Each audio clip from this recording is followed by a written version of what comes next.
વડોદરામાં વધતી ગરમી વચ્ચે વાસણાભાયલી રોડ ઉપર શોર્ટ સર્કિટને કારણે આગ લાગવાનો બનાવ બનતા અફરાતફરી મચી ગઈ હતી. જોકે ફાયર બ્રિગેડે આગ ઉપર સંપૂર્ણ કાબુ મેળવી લીધો છે. વડોદરા શહેરમાં દિન પ્રતિદિન ગરમીનો પારો ઊંચો જઈ રહ્યો છે અને અસહ્ય અકળામણ વધી રહી છે. ત્યારે વાસણાભાયલી રોડ ઉપર આગ લાગવાની એક ઘટના સામે આવી છે.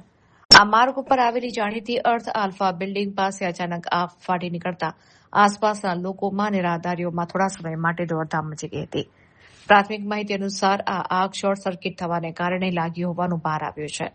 ગરમીને કારણે વીજ લોડ વધતા શોર્ટ સર્કિટ થયું હતું અને જોતજોતામાં આગે વિકરાળ સ્વરૂપ ધારણ કરી લીધું હતું. સ્થાનિક જાગૃત નાગરિકોએ સમય સૂચકતા વાપરીને આ અંગે તાત્કાલિક ફાયર બ્રિગેડને જાણ કરી હતી. મેસેજ મળતાની સાથે જ વાસણા ફાયર સ્ટેશનની ટીમ ફાયર ફાઇટર સાથે ઘટના સ્થળે દોડી આવી હતી. લાશ્કરોએ તાત્કાલિક પાણીનો મારો ચલાવીને આગને વધુ ફેલાતી અટકાવી હતી અને તેના ઉપર સંપૂર્ણ કાબુ મેળવ્યો હતો.